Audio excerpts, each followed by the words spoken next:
You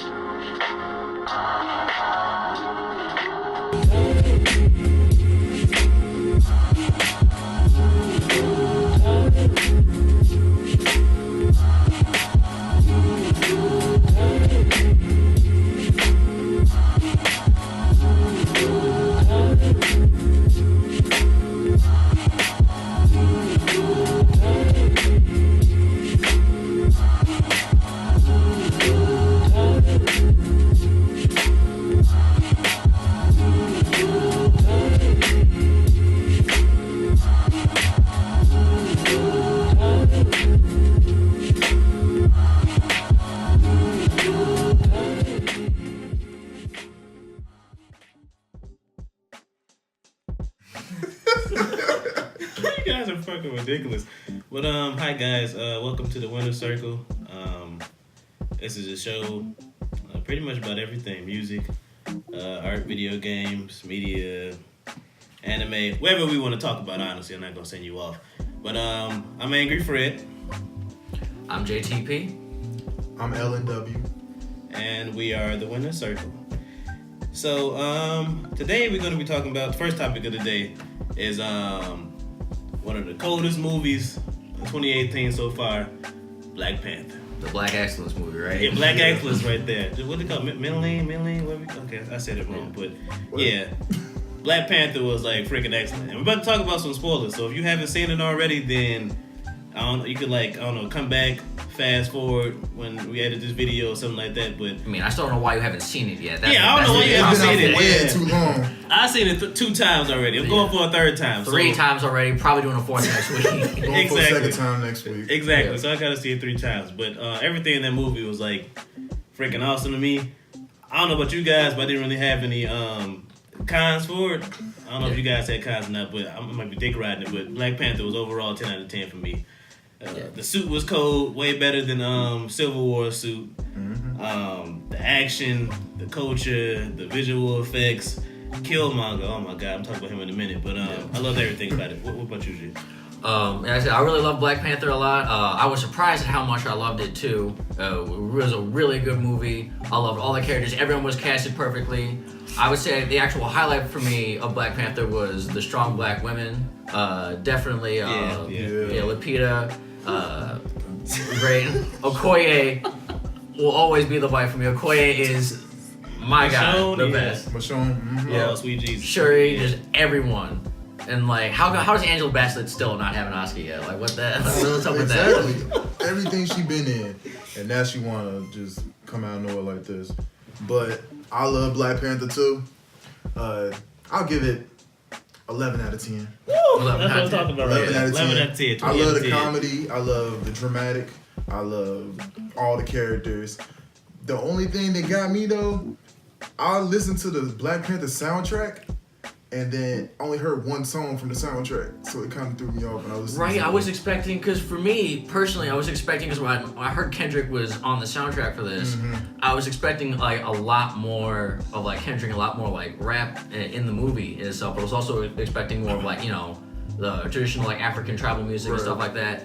And I only really heard like that one Kendrick track during that car chase scene. Yeah. And they played the They played "Pray for Me." The Weeknd song in the casino scene. That was a real good scene, by the way. Mm-hmm. And what's that song? Like red light, green light, red light, green. They played that like in the fight scene, I think at the end, but they really didn't. Yeah, but I really didn't hear like 3 times through, and I still like cannot pick it up. Yeah, they didn't play the album throughout the movie. They only played the beat of that Vince Staples song. Yeah. How you guys feel about Killmonger though? Killmonger, without a doubt, best Marvel villain so far. Yeah, like definitely. he almost like I'm still like spoilers. We already talked about this. I'm pissed that he died at the end, and I'm pissed that bro. Like, they shouldn't have killed him. He didn't have to die. I mean, I know they might bring him back, but he was such a good villain, and he was so relatable. But at the same time, you knew he was definitely a villain. And I think this is one of the problems I have with people talking about Killmonger online, is that they're just like, Killmonger did nothing wrong and Killmonger was like just and everything. No, Killmonger was relatable in the message he wanted. He wanted that he was tired of our people being oppressed and we're kind of doing nothing about it with the resources. It was like a Charles Xavier and Magneto thing, because you know Stan Lee, if you guys don't know, Stan Lee based Professor X and Magneto off of Martin Luther King and Malcolm X. So that was the kind of vibes I was getting from T'Challa and Killmonger through the whole thing. Exactly. And I mentioned that too in one of my comments on Facebook. I mentioned like they kind of do remind me of Martin Luther King and Malcolm X. I didn't know that with Professor Xavier and Magneto. I didn't know that part. Oh yeah, he based it off that. That's why Magneto's all about the brotherhood and we need to stand up for our rights, black people against white people. And then Charles Xavier is saying humans, white people, mutants, black people need to come together and work as one. Yeah. Yeah. But Killmonger was awesome though. I was in the movie theater feeling some type of way. I was like, I shouldn't be agreeing with the villain this damn much. I was like, am I evil? No. The world will never know. But you know it's a mark of a good No, but you know it's a mark of a good villain when you relate to him, when you agree with him, and that's you have a really well written villain there. Yeah, I had to check myself because once I finished watching the movie, I came home acting different. I was the police was like, mostly because he had that cold ass Vegeta suit with the Vegeta armor and the straps. Police was like, do this. I was like, nah, I ain't doing it. I'm your king now. No, you walk up fuck that. People. Is he your king? Nah, I'm your king now. I was walking around like, that was crazy, bro. Yeah, but back to what I was saying. The problem with Killmonger and why he was still a villain ultimately was the fact that he wanted to basically reverse what the white people or the colonizers did, and he wanted to kill those in power and their children, anyone who aligned with them. And that's where his villain moniker still comes from. So when people say Killmonger did nothing wrong, Killmonger's about to do all types of shit wrong. He's about to do a whole ass reverse genocide. But you can't really you can blame him, but you can't really blame him though. It's like you can understand where his anger and aggression is coming from. It comes from a right place, especially with Wakanda and how angry he is at them. But you have to understand at the same time, he is also still a villain that needs to be stopped. Yeah. But the good thing about what Killmonger is where you have this sort of gray area with Killmonger, you also have that with T'Challa as well, where T'Challa is supposed to be the protagonist and the hero of the story, but the fact that he's not willing to break tradition from his father at the beginning and then go and take Wakanda's resources and help out the rest of the world with it, especially but you gotta remember too, he was new to being a king. True, he was new, and that's why I give him a pass for that. But you also have to figure, especially after he went to the outside world and he saw all that shit going on, especially after the events in Civil War, you think maybe he'd try and do a little bit more something outside the world. But I'm glad the movie was mostly about him figuring out or finding out the mistakes his father made and trying to be better from that. I agree with you 100%, so, bro. Real quick, who cared about, I'm sorry, I might be petty, but I didn't really care when Forrest Whitaker died. I didn't care. I'm like... I cared, bro. I cared, but it was just like, it happened too soon for me. It just happened to know. He was like, no, I'm the one who killed your father. And this is that. Okay. Yeah. Right, and then he just killed him. It's just like... I mean, I understood T'Challa's anger, but I'm just like, well, shit, Whitaker's gone. now what? It fixed his eyes, so he lived a good life. Yeah, fixed his eye in hell. But yeah, I mean, I'm mostly because I guess his character didn't resonate, or his character didn't have that much importance. If it was Nakia dying or Okoye dying or Shuri dying, that is a much more impactful. It was one of the main cast, but then Whitaker's just his whole thing was being a spy and going, and no the strength of the Black Panther. Bro, I thought about getting some grape soda the other day and actually reenacting. Well, Elias, I kind of agree with you though. I did care, but I didn't care when he died. I was like, oh, Forrest Whitaker's dead. Fuck, that's bad. But continue on. But I was messed up. I mean, when he was beating T'Challa's ass, all right, I was like, damn, he whooping his ass. I was like, but damn, Killmonger deserved that shit though. Then when he threw him off the cliff, bro, I'm like, damn. Yes, he really so on some Lion King shit. That's what reminded me of. Reminded me of Lion King, all the time king, and just throw his ass off the cliff. That's exactly what it reminded me of, bro. Who was your favorite character though? Killmonger. Okoye. I gotta go with, I don't know her name. I only seen her once. Who played Lupita? Oh, Nakia. Yeah, that's my wife. Yeah. A lot of wives in there. He only doing that. He only doing that for lust reasons and sexual reasons, but it's okay, Lance. So? Okay. One last thing about Marvel and Black Panther. What about that Infinity War trailer though? Alright. Not only am I hype as hell about Infinity War, the fact that they moved that shit a week up in a Twitter conversation, that was the funniest and coldest shit I've seen. I'm just like, yes. I cannot wait. They basically just said we're gonna kick Justice League twice before this year end. Yeah, we're not even gonna talk. We say Justice League for another time. Yeah. Justice League, that's just I can't. No justice was done for Justice League. We'll just say that right now. We're gonna leave it right on that note. Yeah. Exactly. Okay, so the next thing I want to bring up, what's next? Oh yeah, the Dragon Ball Super, the last episode. How y'all feel about that? Vegeta getting eliminated. Yeah, I'm gonna say this right now as someone who has watched Dragon Ball from the beginning, and then when I first saw Vegeta, I was not a Vegeta fan until the very end of Z, and mostly because, mostly this is for me because Vegeta was pretty much the source of half of their problems, and he was such a whiny little bitch about it a couple of times too. I'm not gonna lie. He was kind of this whiny bitch about, pride, Kakarot, how dare you be stronger than me?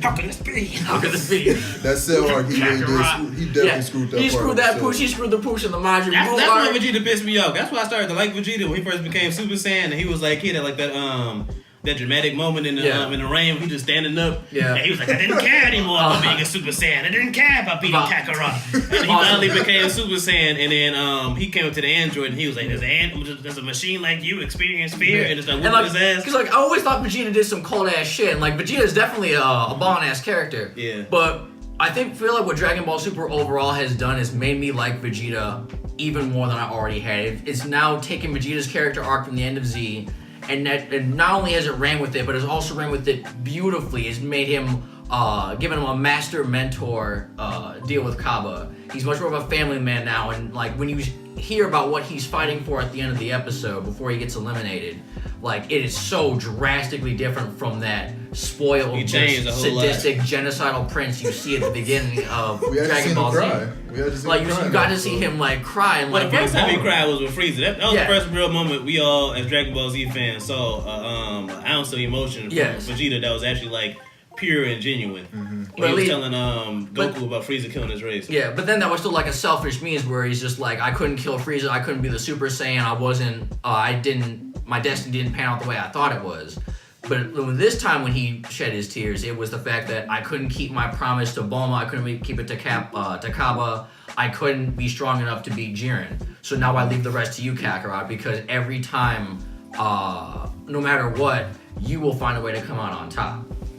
And it's not that he's recognized that Goku is better than him or superior than him, because he will always still try and catch up to Goku, but the fact that he now knows when to, not call it quits, but he knows when he's had enough, and he knows when he has reached his current limits. And like I said, I definitely have a lot more respect for Vegeta overall, not only from Super, but definitely this episode. He came up too, bro. Cause they used to do Vegeta dirty as hell. Yeah. Like in the Cell arc, always got dirty, got his ass beat. Android 18 and fucked up his arm. 30% of Dragon Ball Z was Vegeta getting his ass beat. Yeah. But now he got a new form. I don't know what do they call it now? Is it Ultra Blue, Perfect Blue? We don't know. It doesn't have Perfect Blue. Yeah, it doesn't have. I'm gonna call it Royal Blue. Yeah, Royal Blue is cool. That's what I'm gonna call it. It doesn't have a name. All we know, all anyone has said in the show is Super Saiyan Blue and Beyond. But that's all we know. It hasn't got. But Dragon Ball Heroes will give that an official name whenever and whatever. But, yeah, and then he eliminated most of the people in the tournament. Wait, I think he and Goku were tied for eliminations by the time he got. And then he fucking whooped the God of Destruction. Yeah, he did. And then sliced that bitch in half. Not one time, but 2 times. Yeah, and even then in Super, a little bit like he got his ass whooped by hitting Goku Black. But even then with Goku Black, he brought his ass back. He came back the second time and brought Goku Black all the way through a building and had his head. He picked his ass up. Like, want to know why you're fucking pathetic? Boom! Did he say because you were fake or something like that? Yeah, it's just because you're a fake. So can all of us agree that Goku was a bitch in this episode? I mean, Goku was a bitch in this episode. All this man did was just stayed on the ground. He was landing like Vegeta for like the whole 15 minutes. I mean, you could say that, but then you have to remember that Goku was using the Kaioken, which the last time he used the Kaioken times 10, it like twisted his body like a goddamn pretzel. So my thing is, but Vegeta been using his new form that he just accomplished. You know, once he accomplished a new form in Dragon Ball Z universe, like they drains their energy fast, and he still got up and started fighting. Here's the thing: he drains his energy fast, but here's the difference: the Kaioken specifically fucks up your body because the Kaioken technique itself, you need extreme concentration for it. And King Kai kept telling Goku like, double it, go no higher, never go beyond like what you it's like need to. Kills. But then with like Super Saiyan Blue and stuff, that's all about. On top of that, yeah. Especially with Super Saiyan Blue on top of that. That's extreme concentration. That could actually kill him if he doesn't do it properly. Whereas Vegeta's new form drains his energy, but it's also about ki control and that's what Super Saiyan Blue is all about in itself. Okay. So it's much easier for him to maintain that than for Goku to keep going to Kaioken. Even remember when they were fighting, Goku wasn't constantly in his Kaioken state. Like he was still pissing me off laying on the ground though. Yeah, that was a little much. She's trying to get up, caught out to Vegeta. He's just like shit. And I've always told you this. I was hoping for Ultra Instinct Vegito, but you was like, no, it's not coming, and I was wishing for it, and then I told you it wasn't coming. Yeah, I know. And then Geekdom 101, shout out to Geekdom 101 by the way. He was like, nah, fans, Vegeta getting eliminated. We got the spoilers right here. I'm like, what the fuck, bro? Yeah, but overall, I'm still satisfied though. Yeah, even without like looking at too much of the spoilers, so far my predictions have come out. The only thing that hasn't panned out is Gohan. That pissed me off. They psyched all our ass. They finessed us. Yeah, I thought Gohan was going to get a new form. Yes, I thought he was going to get another. I didn't think he was going to get a new form. I don't even know he's going to get form, but I thought he was going to stay in the tournament longer. But I still don't think he went out in a bad way. Like, especially as Gohan is my favorite character, and I will stand by Gohan. Yeah, like, that's you call me a Gohan fanboy for all you want. Like, I do not care. He's my favorite, and he's still most savage. Who's your favorite character? On Dragon Ball Z? Yeah. It's probably Vegeta now. Yeah, Vegeta one of my favorite. My top favorite is Trunks. Vegeta is now definitely in my top 10, but yeah, with Gohan, like I said, he's still the most savage C fighter, especially after you saw what he did to Super Buu, with just like the whole like beating him in the back of the neck with his elbow over and over again. The way he just finesse Cell, everything he did to Bojack. If he wasn't that tweak, he could have destroyed Super Buu, bro. And Super Buu didn't absorb Gotenks. But what do y'all expect from the next episode that's coming on tonight? Oh, the next episode. So basically, I'm just expecting a whole throwdown between Ultra Instinct Goku, or his Omen form, and Jiren. And I'm expecting just non-stop action for the entire 22 minutes of I'm it. expecting for Jiren to finally see his final form. His true power. Because he only been using like 50% of his power. Exactly. So Yeah, even after that power up, he still isn't. He still didn't he brought out all of his power, but then he decided to suppress himself again. Because he really didn't need to go all out against 17 Goku and Vegeta. Exactly. I'm just interested to see how Goku is going to get into this form. Because what's it called? Super Saiyan Blanco? Super Saiyan? It's Master Ultra Instinct. It's basically it's officially just Ultra Instinct, because what the form he is right now is Ultra Instinct Omen, or like a sign. So it's basically a sign of what's to come, and then the white-haired form is a true Ultra Instinct. I see what you mean. But then remember I told you, Freddie, before about what I think might happen? What? I think that Goku and Jiren will take each other out. That's what I'm predicting. That's what I'm And then Frieza's going to be exactly. the last one left. That's one of my Start flying predictions. this I'm shit. just like, because why else is Frieza laying out in the cut after getting his ass rocked not once, not twice, but 3 times now? We're not going to talk about that. That nigga just disappeared. Where's Frieza? Find him in the book. There he is, laying in that rock. I agree with your theory, Lance. I think Frieza is going to come up at the last minute and be like, oh yeah, I won this bitch. Give me the Super Dragon Ball. Yeah, he's either going to catch Jiren off guard and hit him in like the back of the leg or the back of the head or some shit. Or Frieza's going to basically be there, wake up and just like, oh, so where is everyone? I won? He just really became the Yamcha of tournament. No. Yamcha is his own fucking bracket, bro. Yamcha is trash. Yamcha's, we all know Yamcha's a hoe ass nigga. I put that in the verse of the day. He could have been one of the greats. I still, to this day, Yamcha could have been one of the greats. I still think Yamcha is cool in the sense that He can play baseball. Yeah, what he could have been in his baseball, but man, Toriyama fucked up Yamcha real bad. No, Yamcha got his girl stolen by Vegeta. He got fucking blown up by Cyberman. This nigga died in almost every fucking one of the Dragon Ball Z arcs. So it's just like, nah. Krillin actually dies more than Yamcha. I'll give Yamcha that he doesn't die as much as everyone else. That's because that's how you gonna do shit. That's why. But he At least Krillin fights. At least Krillin goes to try to fight. Yeah, Krillin does try and put it out there. It's a terrible ending, but he does try to fight. Yeah, but it is what it is. Okay, guys, we can talk about this all day long. I really want to, but I could go for weeks talking about this shit. fuck some years. They be tired of our ass.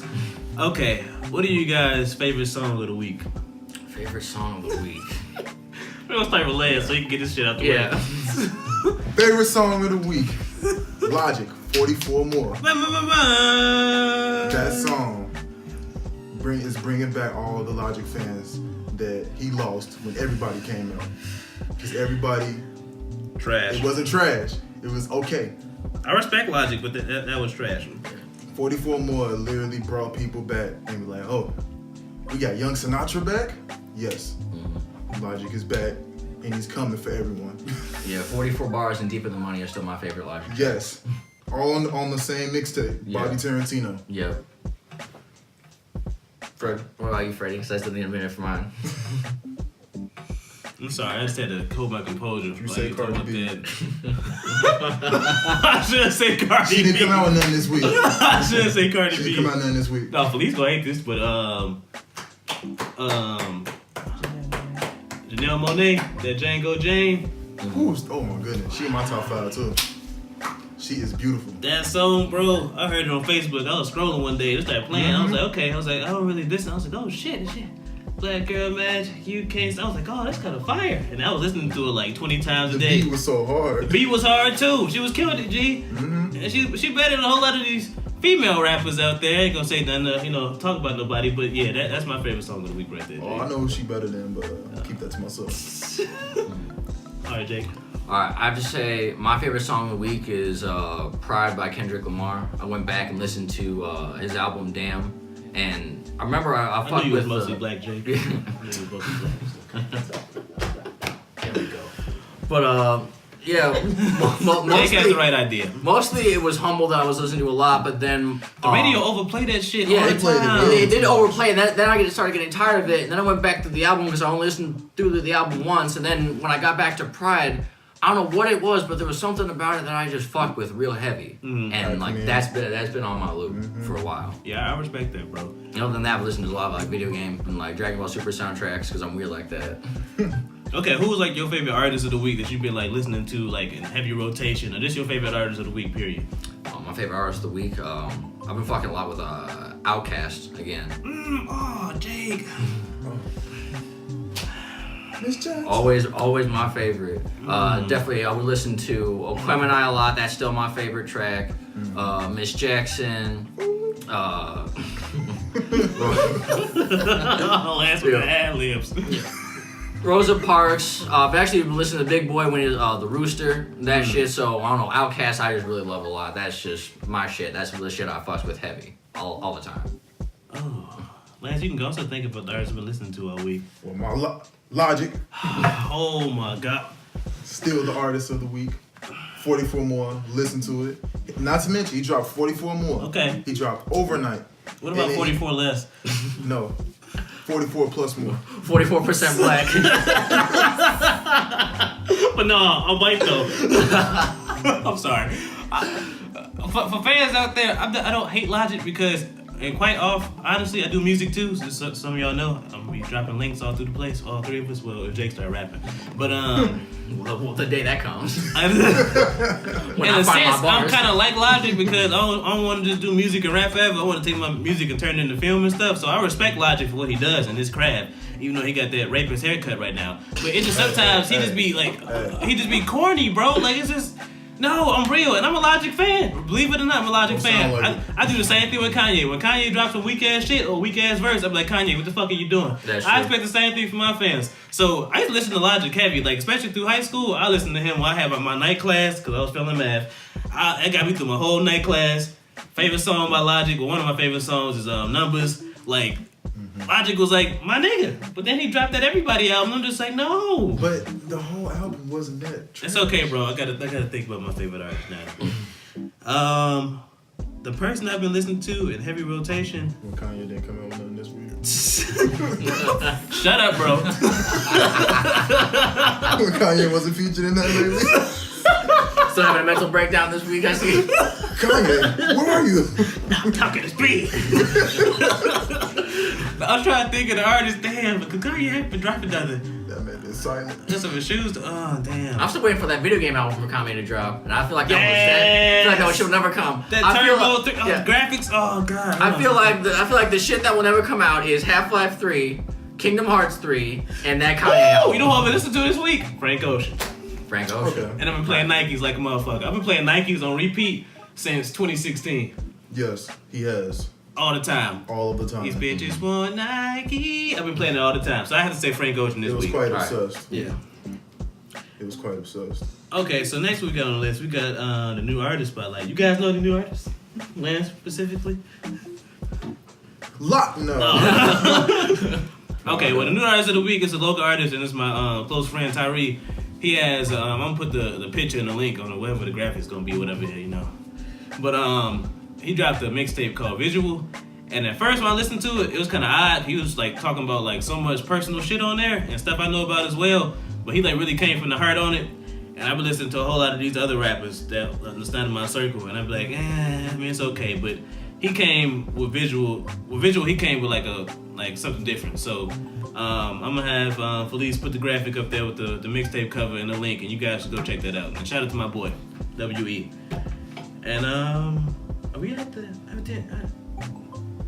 Oh, you want to talk about video games, didn't you? Right. Yeah. Okay, go ahead, Jake. Take it So, the two recent video games I've been playing a lot that have been really, getting my attention and have been dropping my school grades are Dragon Ball FighterZ and Monster Hunter World. Now, Dragon Ball FighterZ is a fighting game from Arc System Works. They've worked on stuff like Guilty Gears and BlazBlue before. And to say that not only have they made one of my new favorite fighting games, but they have made the best Dragon Ball game ever is an understatement. Okay. This is coming against a fan. This is coming against a fan who has played Budokai 3, Budokai Tenkaichi 3, Raging Blast, Xenoverse, all that shit. I have been around the block. FighterZ is still the coldest and greatest Dragon Ball. It's one of the coldest, but it's not the coldest of all time, though. It pretty much is. I like Budokai better than that. Here's the thing. I like Budokai, but the problem with the other Dragon Ball games is that it caters more to being a Dragon Ball game than an actual, like, well-designed game, and then you have, like, certain elements there that just don't work or don't fit well within the game. Like, with the Budokai 3, whatever that fucking rock, paper, scissors bullshit when you got into that clash. Okay. How bogus was that? Yeah, that was bogus, but... Yeah, and, like, the only thing I like about Dragon Ball FighterZ is that, okay, it's, like, the same damn... Okay, what they give you, like, 10 maps or some shit? Mm-hmm. Okay, it's the same damn maps. Then the fucking characters that they give you is real limited. What is it? Goku with all his Super Saiyan forms, Vegeta, Trunks, Black Goku, Frieza. They don't even give you Android 17, which is fucked up. And Android 17 was a fucking MVP of the fucking tournament. Okay, he was. But they gave you 18, and what they did, at least to try and satisfy that, is that 17 is her partner, and he still comes in for a lot of cool shit, and you can definitely use him in a lot of moves.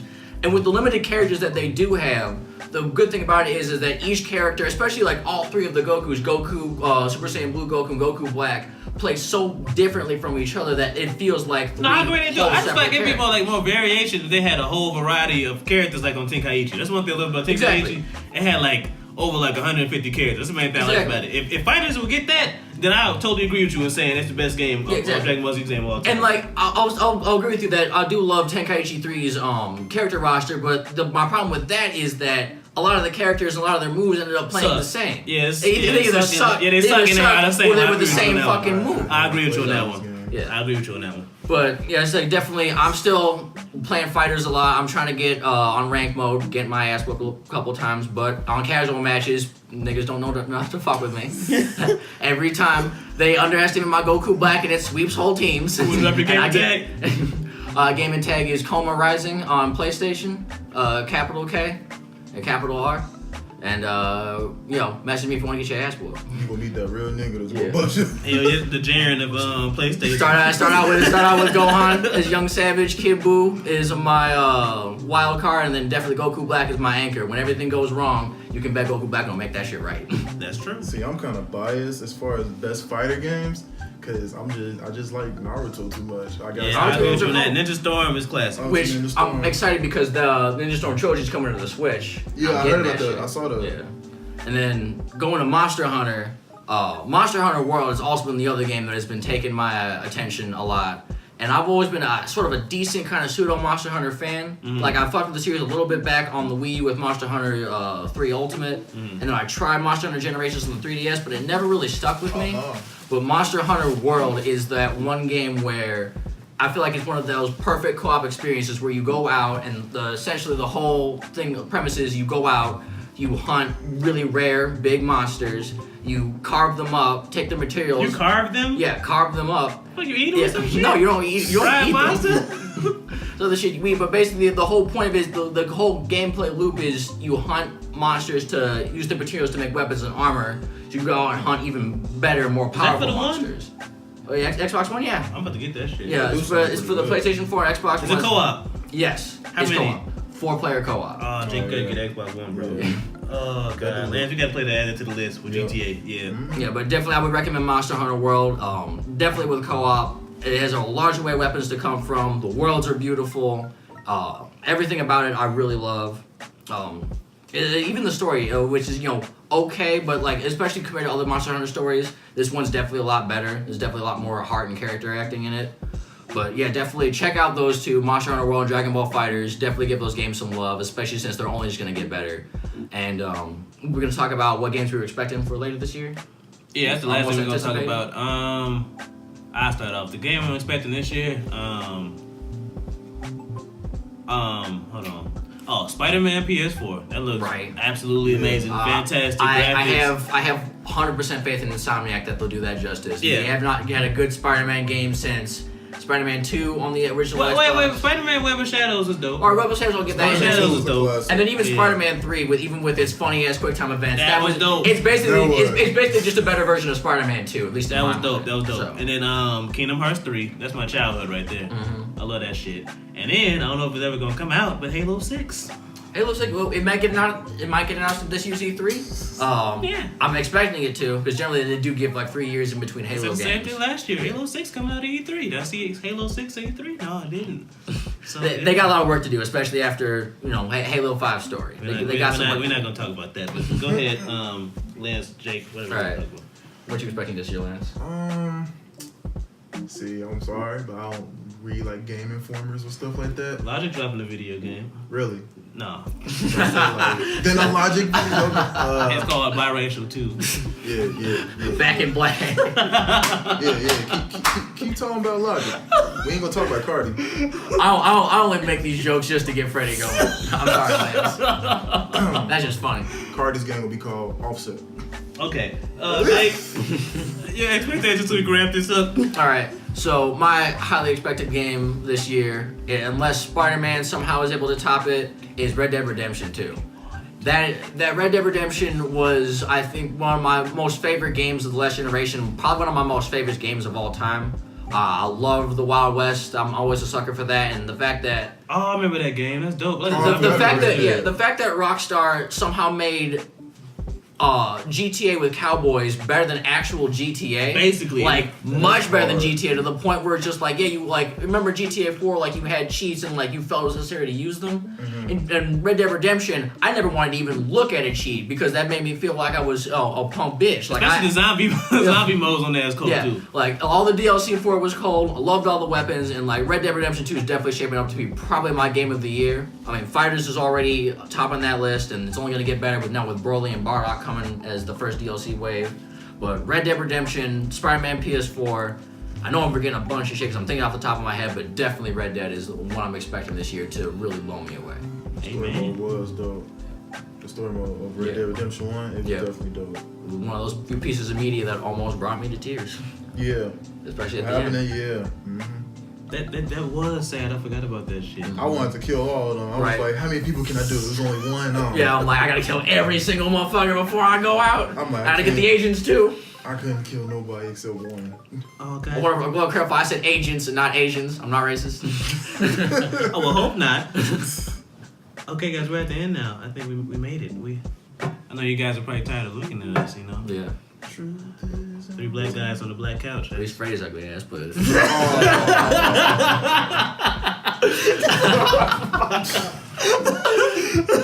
you the dude in the cut. Yo, you was watching this shit? I didn't see none. But don't expect me on next week's episode, y'all. Me and Jake having a fight night. But this is Winter Circle, guys. Winter Circle's merch is gonna be coming out soon, along with more Horatio Depresso. That's my clothing line. Gaming episodes, me, Jake, and Lance, when we get all that figured out. And I don't know if the show's gonna be every Wednesday, every other Wednesday, every Wednesday. Okay, we're gonna figure that out. Well, every Wednesday, we're gonna have to figure shit out because I just said every Wednesday. But yeah, just like, subscribe. Facebook page coming soon, YouTube page. Should we drop our Twitter handles? My Twitter is Angry Fred or at Minor Freddy. Yeah, mine's at Coma Rising. Everything's all lowercase and there's a dash between the coma and the rising. And then Lance. It's at LNW/truth. That's it. I thought it was OKC something. Okay, No, and that's my Xbox. That's just kind of cold ass handle. I'm not gonna lie. that is dope. Appreciate it. And that's about it, guys. This is the winner's circle. So bye, Yeah. See you later. adios.